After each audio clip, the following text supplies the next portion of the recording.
Kenapa kena duduk lain ni lah?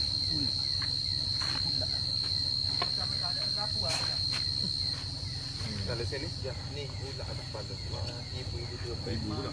Mereka ni dah. Untuk apa dia? gitu. Bagilah. Je. Juga gitu lah. Dah sejak setengah ya. Sejak setengah ya. Gitu sejak setengah ya. Bismillahirrahmanirrahim. Alhamdulillah Rabbil Alamin. Wassalatu wassalamu ala ashrafil anbiya wal mursalin Sayyidina Muhammadin wa ala alihi wa sahbihi ajma'in. Qala Allah Ta'ala, a'udzu billahi minasy syaithanir rajim. Laqad khalaqnal insana fi ahsani taqwim. Summa radadnahu asfala safilin. Illa alladhina amanu wa 'amilus salihati falahum ajrun ghairu mamnun.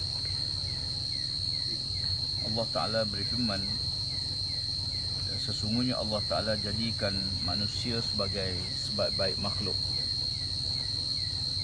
Para ulama membahas tentang masalah kejadian makhluk yang Allah Ta'ala jadikan manusia ni ialah sebaik-baik ahsan taqwim, sebaik-baik kejadian. Ya, dengan sama ada dari segi fizikal manusia ni, ialah manusia merupakan makhluk yang Allah Ta'ala ciptakan kita ni, okay, berjalan atas dua kaki, kepala tinggi sekali. Ya, tetapi bila kita semayang, kepala kita letak sujud kepada Allah Ta'ala, kepada bawah sekali. Ya, bawah sikit ialah perut kita, kemaluan kita bawah lagi. Supaya manusia berfikir benda yang di atas, benda yang besar. Ya, beza dengan binatang, lembu, haiwan ini, kepala dia sama arah dengan perut dia, sama arah dengan kemaluan dia. Tak pelik lah. Kalau binatang celik mata dia fikir perut, celik mata dia fikir nafsu.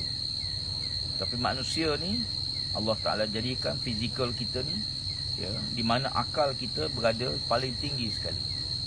Supaya akal memikir hanya, jangan fikir duk perut, jangan fikir hanya nafsu. Ya, memikir benda yang besar. Dan paling yang besar ialah Allahu Akbar, Allah yang maha besar. Memikirkan tentang ciptaan Allah, kejadian Allah, tujuan penciptaan Allah. Jadi bila Allah Ta'ala jadikan manusia sebagai makhluk yang terbaik, ya, ahsan taqwim, sebaik-baik kejadian, ya, dibekalkan pada manusia ada akal, ya, kemudian dibekalkan pada manusia ada nafsu, ya, berbeza dengan haiwan yang hanya ada nafsu, tak ada akal fikiran, ada otak. Tetapi para ulama, para pengkaji membahas bahawa apa yang beza manusia dengan haiwan dalam konteks kejadian, ya, ialah Allah Ta'ala jadikan manusia ni dia boleh menerima ilmu dan boleh memindahkan ilmu. Ya, mungkin binatang dia boleh terima ilmu. Kita ajar anjing sampai dia reti. Ada orang boleh ajar gajah sampai dia reti duduk, reti berjalan. Ya. Kemudian begitu juga orang boleh ajar anjing laut. Kita boleh ajar macam-macam binatang, boleh diajar, kucing dan sebagainya. Ya, tapi dia tak boleh mengajar yang lain. Dia tak boleh memindahkan ilmu. Dan ini dikatakan yang beza manusia. Dulu mungkin kita kata manusia ni ada akal, haiwan tak ada akal. Jadi tak betul lah. Haiwan juga ada akal, ada fikiran dia. Ya, boleh menerima ilmu, boleh dilatih. Cuma dia tak boleh memindahkan ilmu. Dia tak boleh nak ajar anak dia, dia tak boleh ajar zuriat keturunan dia. Ada manusia, kita boleh terima ilmu dan kita boleh kembangkan ilmu dan kita boleh sampai pada orang lain ilmu tersebut. Ini istimewa manusia. Ya, bahkan kejadian kita pun istimewa. Yang dari segi fizikal manusia, ya, boleh berbicara. Dia sebut haiwanun natiq, manusia ni binatang yang boleh bercakap. Ya, boleh berbicara, kita cakap orang faham. Binatang juga sebenarnya ada bahasa dia, sama-sama dia. Ya, tetapi yang paling penting pada manusia ialah, ya, Allah Ta'ala sebut summa radadnahu asfala safilin. Kemudian manusia yang paling mulia kejadian tu tiba-tiba, ya, dia akan jatuh asfala safilin, ya, ke tingkatan yang paling bawah sekali, paling hina sekali, paling teruk sekali. Ya, dikatakan bahawa, ya, boleh jadi manusia mulanya rasa hebat. Bila mari tua, bila mari nyanyuk, maka dia hilang segala keistimewaan dia. Ya, demikian juga dikatakan orang beriman ni dia mulia Maka kalau dia kufur, dia syirik, dia murtad, na'udzubillah, maka dia jadi hina. Ya, jadi demikian Allah Ta'ala jadikan manusia ni mulia kejadian dia, ya, mulia tujuan kejadian dia, dan mulia hingga Allah Ta'ala mengangkat Nabi-Nabi di kalangan manusia, ya, bukan di kalangan para malaikat. Allah mengangkat Rasul-Rasul di kalangan manusia, bukan di kalangan jin, yang wajib kita beriman, ya. Dan demikian juga Allah Ta'ala muliakan manusia. Tetapi ya, sekiranya mereka tidak beriman pada Allah Ta'ala, maka dia jadi hina. Ya, hina tu, kemuliaan tu duduk pada iman. Iman inilah yang menyebabkan perbuatan kita ada pahala, ada dosa. Ya, katalah sedekah. Orang bukan Islam pun boleh sedekah, semua orang boleh sedekah. Tetapi sedekah ni ada nilai pahala. Pahala tu kerana iman. Demikian juga perbuatan-perbuatan baik yang lain. Menghormati orang tua ada pahala. Kita senyum pun dapat pahala. Kita tidur dapat pahala. Kita beladang dapat pahala. Kita buat kerja apa pun, selagi tidak bercanggah dengan syarak, kita lebih pahala. Ya, sebab tu Allah Ta'ala sebut, ya, illal ladzina amanu wa amilus solihat. Yang tidak hina, yang tidak berada rendah, yang tidak itu ialah orang beriman dan beramal soleh. Ya, jadi syarat dua. Satu, beriman. Yang kedua, syarat beramal soleh. Kalau iman saja, ya, iman saja tapi tidak beramal soleh, maka dia tidak cukup. Sebab syarat iman itu ialah ada tiga. Ya. Yang pertama, yakin berhati. Yang kedua, diucap dengan lidah.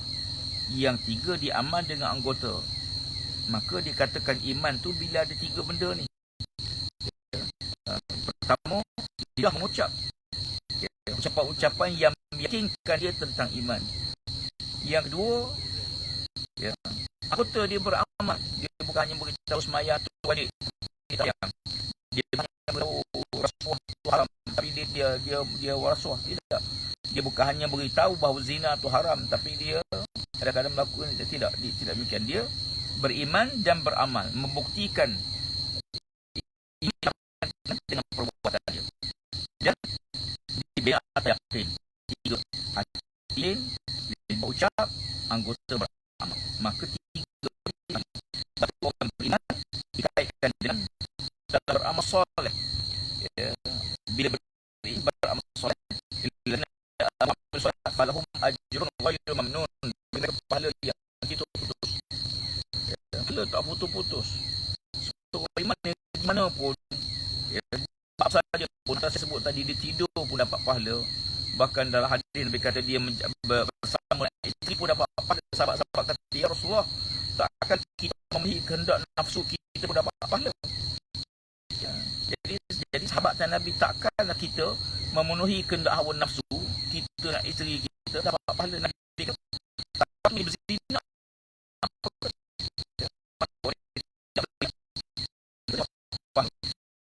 pahala ni ialah dunia.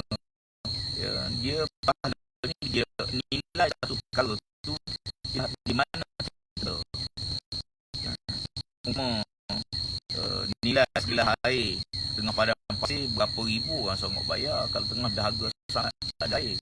Ya, demikian juga pahala tu tak laku. Kita Amerika, duit Malaysia tak laku, kita tukar dolar. Ya, kita pergi ke Saudi, kita tukar duit dia. Kita pergi ke Rusia, kita kena tukar duit dia. Kita pergi ke akhirat, kita kena tukar duit dia. Ya, duit akhirat kita pahala. Jadi sebagai kita mengumpul,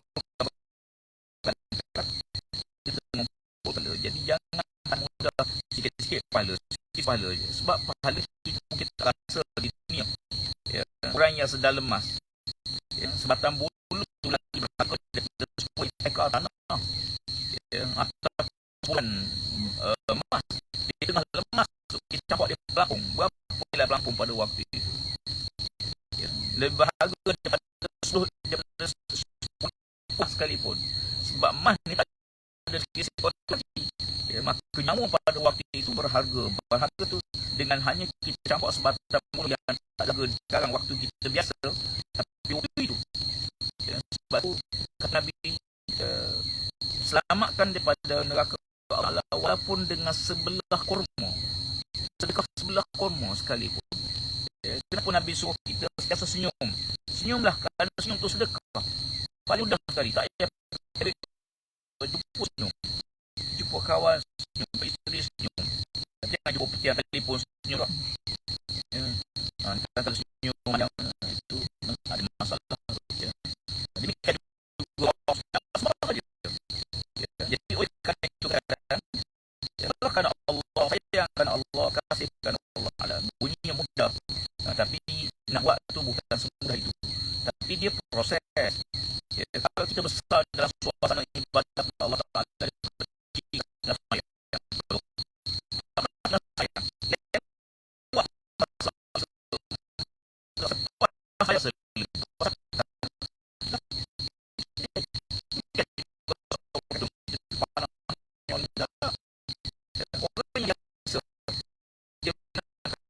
Dia rasa satu benda ibadah. Terbayang pada zakat. Selagi kita tak tahu, tak ada siapa tahu. Tapi kita tahu. Jadi suatu perbuatan bila kita buat atau amalan yang kita tahu, ya, perbuatan wajib bila kita selagi tak selesai kita akan rasa terbeban. InsyaAllah apa yang penting ialah Allah Taala sebut tadi. Illallazina amanu wa amilus solihat falahum ajrun ghairu mamnun. Bagi mereka pahala yang tak putus-putus.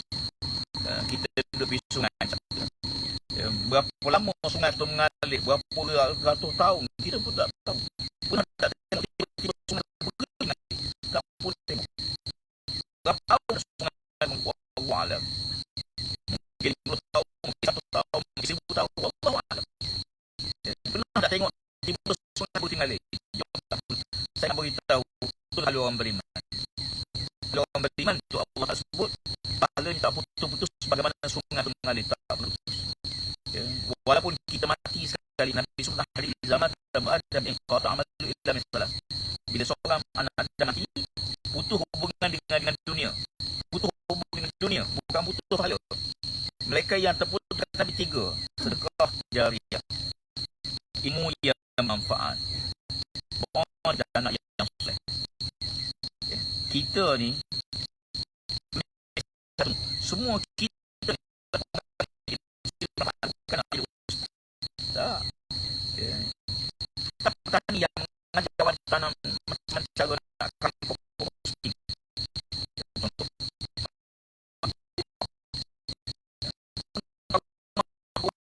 Dia bayar pahala dengan upah. Dapat duit dengan upah.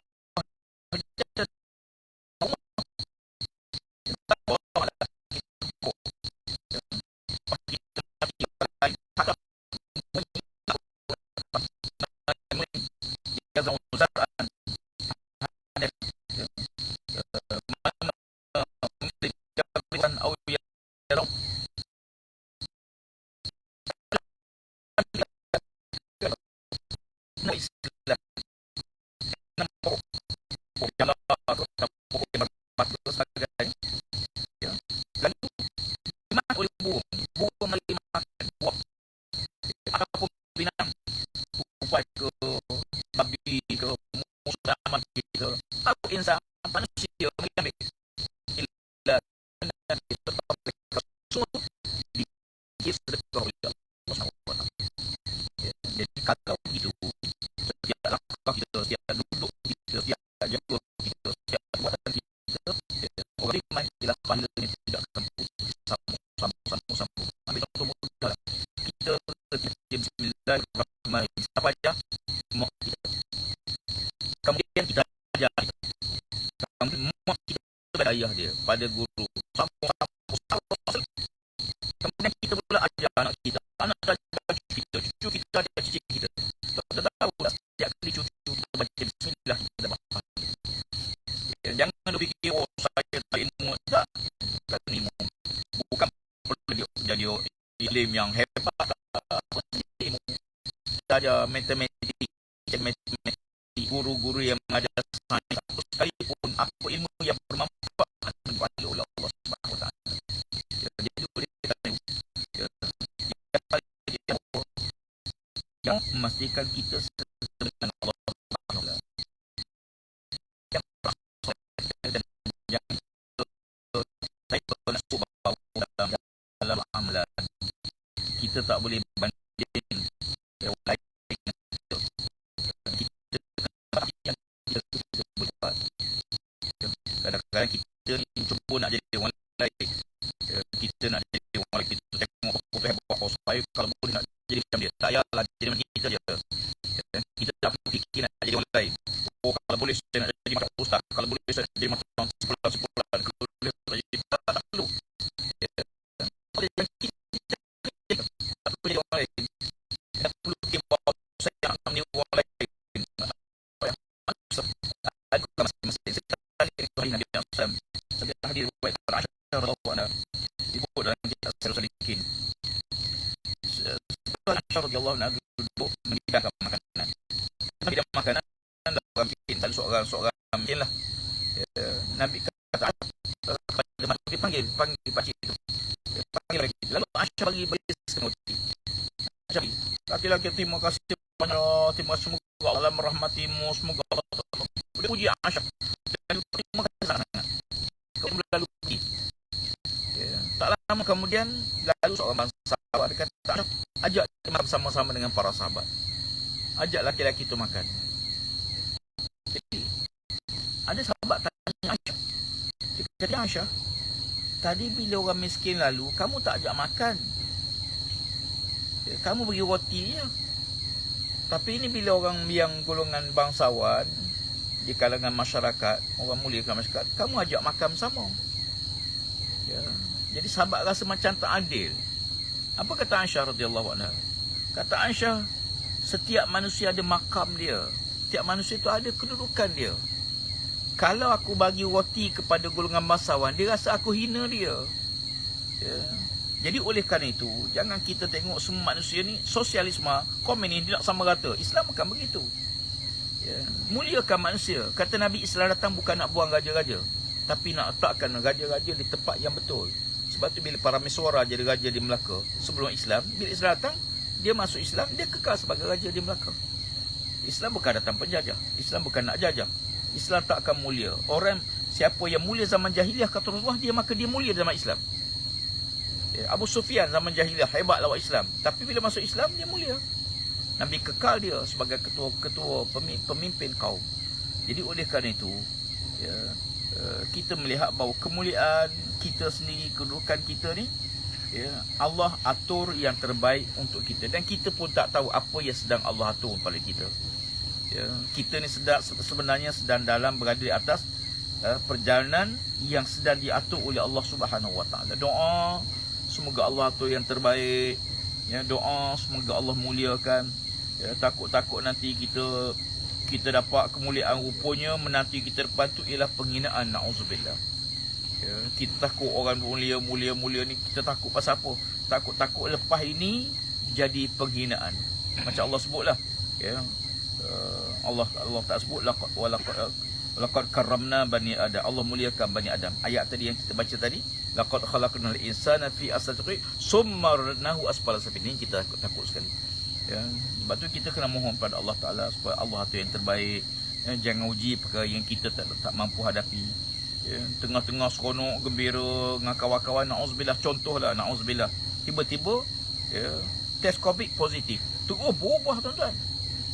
Ya, tengah seronok tiba-tiba dapat berita, ya, kawan yang kita jumpa dia positif. Kita pun terus rasa nak demam, tak pasal-pasal je. Rasa nak demam tiba-tiba, rasa nak batuk tiba-tiba, tantulah rasa sakit tekak tiba-tiba. Pasal apa? Sebab kawan tu kita baru jumpa dia dan dia positif. Ya, yang dia pula dengar positif tu, masya-Allah. Ya, macam ya, habis harapan. Tak. Sebenarnya kita tak tahu apa yang sedang Allah atur, cuma atur yang mohon pada Allah Taala supaya Allah atur yang terbaik. Kalau Tuhan bagi rezeki, bukan rezeki merosakkan kita, bukan rezeki memunahkan kita. Kalau Tuhan bagi pangkat pada kita, bukan pangkat yang Allah nak hina kita, bukan pangkat yang Allah Ta'ala nak jatuhkan kita, bukan pangkat yang Allah Ta'ala menyebabkan kita riak, sombong, takabur, tidak. Na'udzubillah. Jadi demikian juga kalau Allah Ta'ala bagi pada kita kedudukan dan seumpamanya, maka semua itu ialah pemberian kurnia Allah pada kita. Mungkin Allah nak ampun dosa kita, mungkin Allah nak angkat darjat kita, cuma minta lindung pada Allah, jangan Allah nak hina kita. Ya, wallahu alam, mudah-mudahan sikit sebanyak dapat manfaat dalam pertemuan ringkas pada malam ini. hingga kita jumpa semula insya-Allah pada masa-masa lain. Dan kita kekalkan 3 perkara. Pertama, kita sedar Allah muliakan kita sebagai makhluk di muka bumi. Yang kedua, kita beriman dengan Allah Ta'ala. Yang ketiga, kita jaga amal soleh kita insya-Allah. Wallahu alam. Assalamualaikum warahmatullahi wabarakatuh. Takbir. Allah.